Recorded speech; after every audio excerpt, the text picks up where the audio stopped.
बस बस chilli flakes हे किती लागणार आहे? बस बस बस. लाल मिरची पावडर ही बघा आणि मीठ बस. आणि मीठ. बर पुरे का? हा बस. ओके. थोडं पाणी घालून घ्या पाणी. हे बॅटर तयार करून घ्यायचं. हा घ्या चमचा. सोयाबीन चिली हा पदार्थ आज आपण करतोय. त्यासाठी लागणारं साहित्य काय ते आपण पाहिलं आणि आता आपण पहिली कृती करतोय. बॅटर तयार केलं. त्याच्यामध्ये मिक्स हर्ब्स घातले, चिली फ्लेक्स घातले, मिरची पावडर घातली आणि मीठ घातलं. बरोबर. हो. आणि पाणी घालून एक छानसं बॅटर तयार केलं. काय करायचं पुढे? आता याच्यामध्ये चिली सोयाबीन टाकायचे.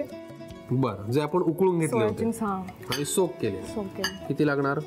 पुरे? हा बस. भरपूर करा बरं का सोयाबीन चिली, कारण हे स्टार्टर आहे ना, ते खूप खायला आवडतं मला. काय करायचं पुढे? त्याला थोडं हाताने मिक्स करून घ्यायचे. बरं घ्या. आता हे याच्यामध्ये घोळून घ्यायचं बॅटर घोळून मध्ये. घ्यायचं सोया चंक्स. ओके. ते व्यवस्थित लागलं पाहिजे सगळ्यांना. बरोबर. आणि त्याला थोडंसं सोक करून घ्यायचं. परत त्याच्यातलं पाणी काढून घ्यायचं. हा थोडंसं. बर.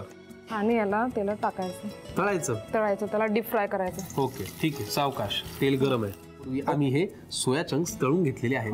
क्रिस्पी लागत असेल ना छान? हो. का मऊ होतात ते? हे थोडे तेलामध्ये टाकल्याने मऊ होतात. मऊ होतात. असा एक खाऊन बघू का हो मी? खाऊन बघा. नको, तुम्ही केल्यानंतर खाईन, कारण मला इच्छा खूप होतीये. पण ठीक आहे, आपण आधी पूर्ण कृती करूया.